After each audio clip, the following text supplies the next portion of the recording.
সেটাই তো বলছি, গায়ে হাত তুলি নাই তো।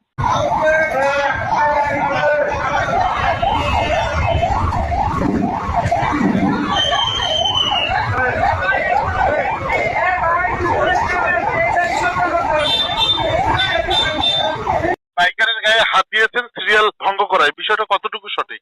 বাইকের বিষয়টা সঠিক না, ওনাদেরকে জরিমানা করা হয়েছে। এই যে একটা ওনারা ভিডিও সিরিয়াল ভঙ্গ আমার কাছে করায় এসেছে, জরিমানা করেছে। ভিডিওতে দেখা যাচ্ছে আপনি তার কলার ধরে তাকে মারধর করছেন। আইন ভঙ্গ করলে আপনি একজন ইউনো হিসেবে কারো গায়ে হাত তুলতে পারেন কিনা? না, গায়ে হাত তুলতে পারি না, তখন গায়ে তুলিও নেই। তেলের লাইনে থাকা বাইকারকে মারধর করলেন YONO, video viral. Mahfuz Rahman, Lalmonirhat. লালমনিরহাটের কালীগঞ্জে ফুয়েল কার্ডের ছবির সঙ্গে চেহারার মিল না থাকায় এক মোটরসাইকেল চালককে মারধর করার অভিযোগ উঠেছে উপজেলা নির্বাহী কর্মকর্তা ইওনো শামীমা আক্তার জাহানের বিরুদ্ধে। এরই মধ্যে ঘটনার একটি ভিডিও সামাজিক মাধ্যমে ছড়িয়ে পড়েছে। তবে ইওনো বলছেন তিনি শুধু চাবি নিয়েছেন, মারধর করেননি। গতকাল বুধবার বিকেলে উপজেলার চন্দ্রপুর ইউনিয়নের চাপারহাট বাজারের লুবানা ফিলিং স্টেশনে এ ঘটনা ঘটে। স্থানীয়রা জানায়, কালীগঞ্জ উপজেলার চাপারহাট কলেজের সহকারী অধ্যাপক গোলকচন্দ্র অসুস্থ থাকায় তার মোটরসাইকেলে তেল নিতে চাপারহাট বাজারের গ্যারেজ মালিক প্রদীপের সহায়তা চান। এ সময় প্রদীপ তাঁর কর্মচারী নদীকে ফুয়েল কার্ডসহ তেল নেওয়ার জন্য লাইনে পাঠান। এখানে ব্র্যাকেটে বয়সটাও গুরুত্বপূর্ণ, 18 বছর বয়স।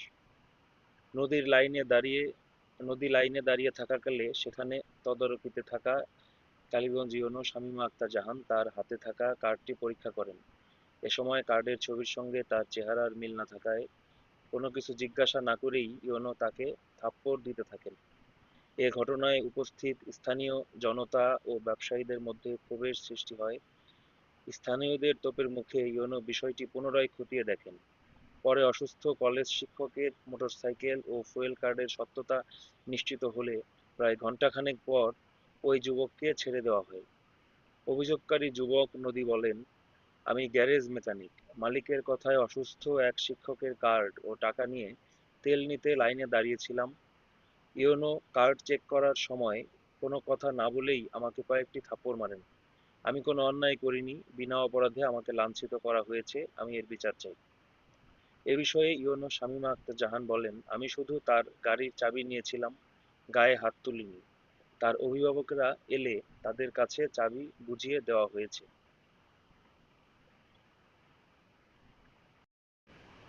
কেউ যদি আইন ভঙ্গ করে তাহলে ইউনো হিসেবে আপনার কর্তব্য ছিল আইন আনুক তার বিচার করা।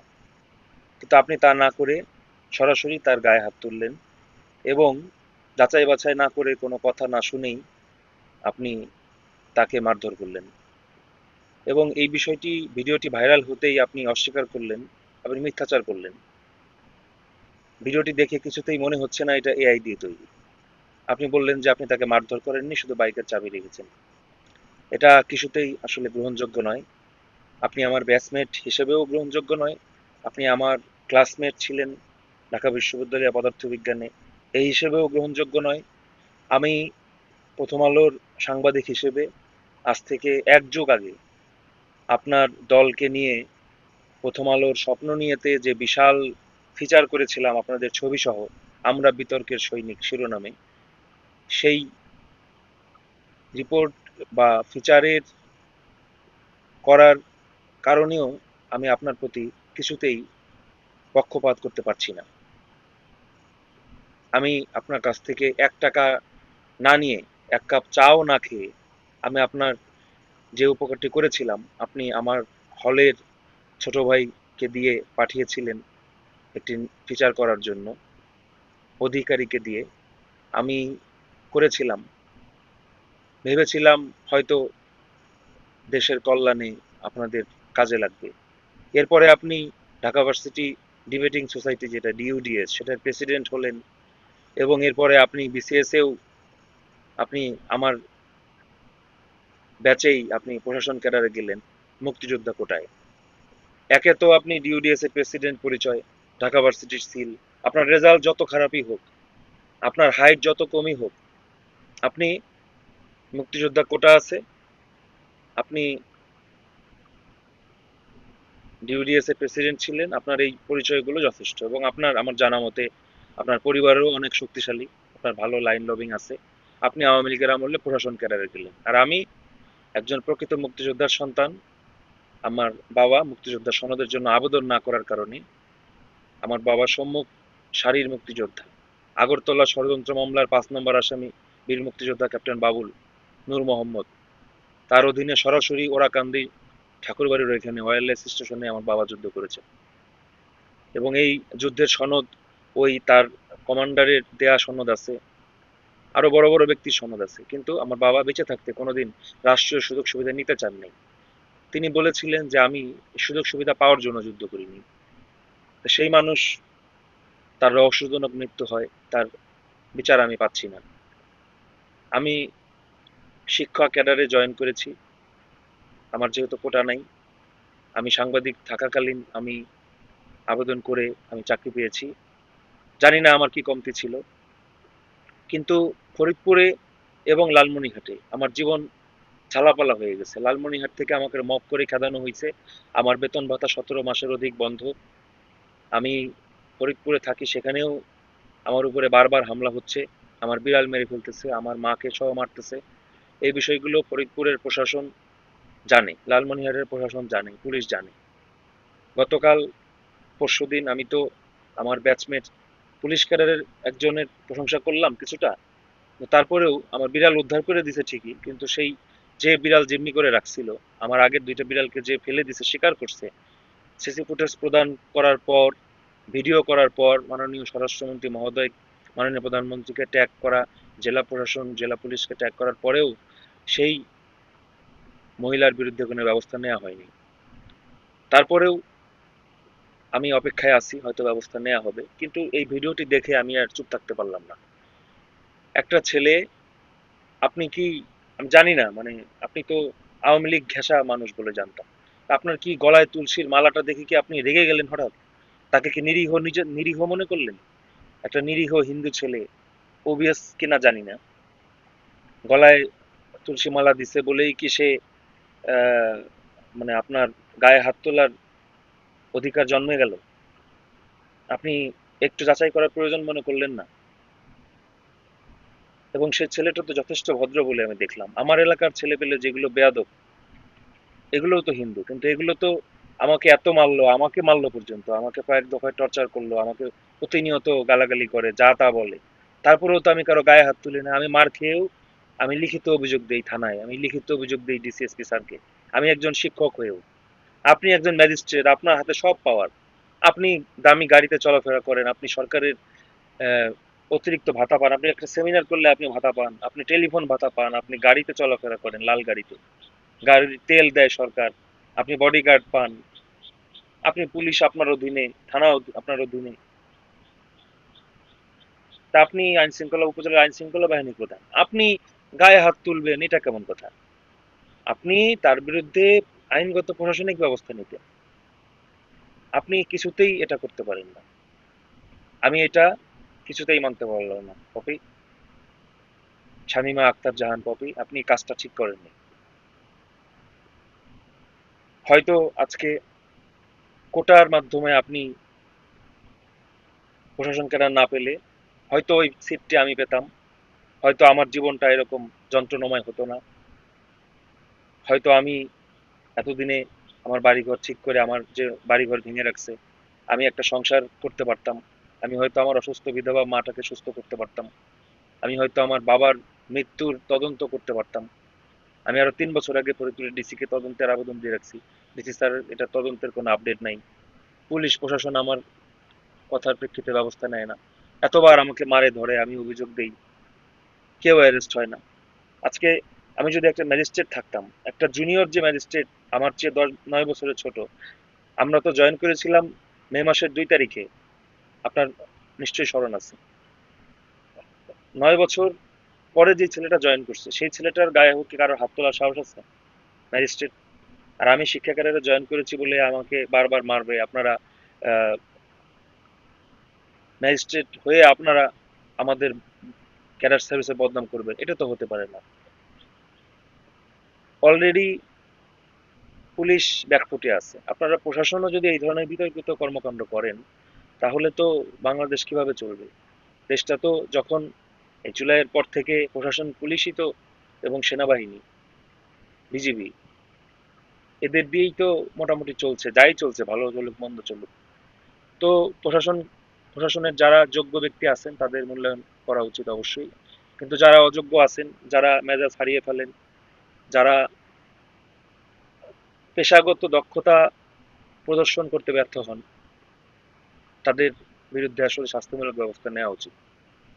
কারণ আপনি একজন মাইনরের গায়ে হাত তুললেন যাচাই বাছাই না করে, তারপরে সে শুধু মাইনর না, সে মাইনরিটিও, এবং সে ওবিএসও হতে পারে, আমি জানি না। যেহেতু আপনারা আমাকে বেতন ভাতাও চালু করছেন না, আমাকে ফেরানোর ব্যবস্থাও করছেন না, আমার মূল্যায়নও করছেন না, আমার বিরুদ্ধে বিভাগীয় মামলা রুজু করে রাখা হয়েছে, তো আমি কথাগুলো না বলে পারলাম না। কারণ একটা একটা বাচ্চা ছেলে, সে যদি উল্টে আপনার গায়ে হাত তুলে বসতো তাহলে কি হইতো? আমি তো মারধর খাইলাম কয়েকবার, আপনারা তো কোনো প্রতিবাদ বিবৃতি দিলেন না, ব্যাচমেট হিসেবে আমাকে বারবার হামলা করতেছে। প্রথম আলোতে আপনাকে জায়গা দেয়া আমার তাহলে ভুল হয়েছিল। আমি এই জন্য দেশের কাছে ক্ষমা প্রার্থী, দেশের জনতার কাছে ক্ষমা প্রার্থী।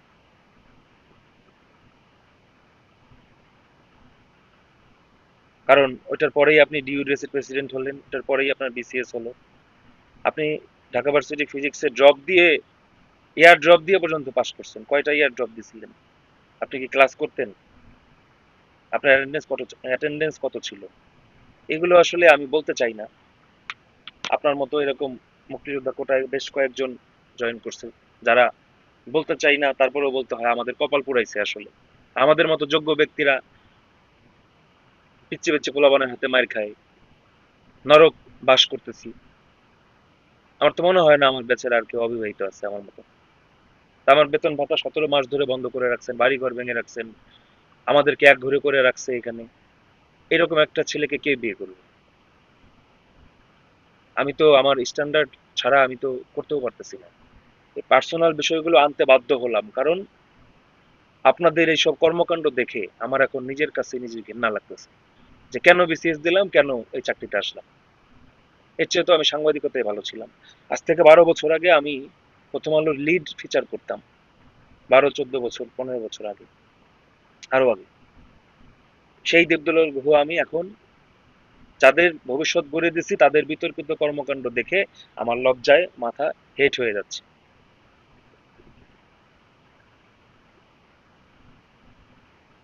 যাই হোক, সরকারের কাছে আমি আমার যোগ্য মূল্যায়ন চাই। জানি না আমাকে কি মূল্যায়ন করবেন আপনারা, আমি জানি না। আমার এই কথায় যদি কেউ কষ্ট পেয়ে থাকেন আমি সরি, কিন্তু একজন মাইনরিটি সমাজের প্রতিনিধি হিসেবে আরেকটা মাইনরিটি ছেলে, সে আমার কলেজের ছাত্রও হতে পারে, আমি জানি না, তার সাথে আমার যোগাযোগ হয় নাই। এবং আপনি, ওই ছেলেটা একটা শিক্ষকের হেল্প করতে গেছিল, এই শিক্ষক বেচারা লাইনে দাঁড়ায় থেকে গরমের মধ্যে অসুস্থ হয়ে পড়ছে। সে ওই ছেলেটাকে রিকোয়েস্ট করছে, ওই মোটর মেকানিককে, যে বাবা তুমি আমার তেলটা এনে দাও। হয়তো তার বিনিময়ে হয়তো 100-200 টাকা ছেলেটা ধরাই দিত, বা হয়তো কিছু খাওয়াই দিত। আপনি একটু যাচাই বাছাই করবেন না? আপনি একটু জিজ্ঞেস করবেন না যে বিষয়টা কি, কেন সে আসছে, সে কে? তারপরে আপনি আইনগত ব্যবস্থা নেবেন। আপনি হাত তুলবেন, সে কি আপনাকে কোনো বাজে কথা বলছে? সেরকম কিছু তো আমরা শুনলাম না ভিডিওতে, বা আপনিও তো সাংবাদিকদের কাছে তেমন কিছু প্রমাণ দেখাতে পারলেন না বা বললেন না। তাহলে আপনি যে কাজটা করছেন সেটা খুবই খারাপ কাজ করছেন, এটা কোনোভাবেই মেনে নেওয়ার মতো না।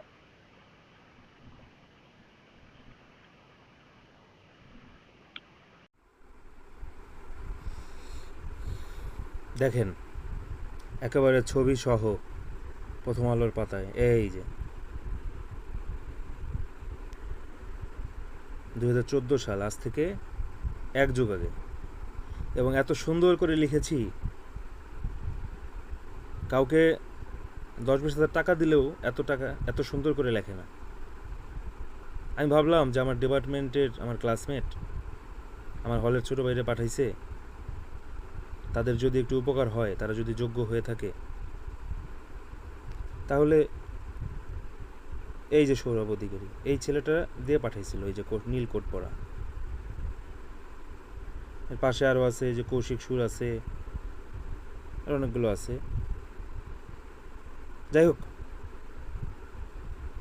আমি একটা টাকাও নেই, এক কাপ চাও খাই নেই। এমনকি এটা প্রকাশিত হয়েছে 19 জানুয়ারি এবং এটা হবে বলে 17 তারিখে আমার জন্মদিন ছিল। আমাকে তারা কেক কেটে সেলিব্রেট করার জন্য তারা আমাকে ফোন করেছিল, আমি কিন্তু সেটাও করি নাই, আমি অ্যাভয়েড করেছি, সেটাও করতে দিইনি। আমি কি বলবো, মানে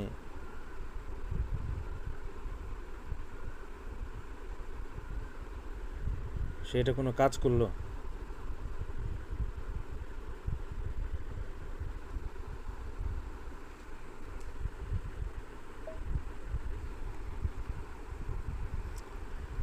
এই যে দেখেন, এখন ওই যে আমার নাম আসছে মূল ওয়েবসাইটে, যেটা প্রথমআলো.com, সেখানে আমার নাম আসে, আর আরেকটাই নিজস্ব প্রতিবেদক আসে। যাই হোক, সব জায়গায় নাম আসতে হবে আমার কোনো কথা নেই। তো এটা আসলে আমার খারাপ লাগলো বলে আমি শেয়ার করলাম। এখন আমার হাতে তো আর কিছু নাই, সরকারের এখন যা বিবেচনা করবে, সরকারের কাছে সব কিছু।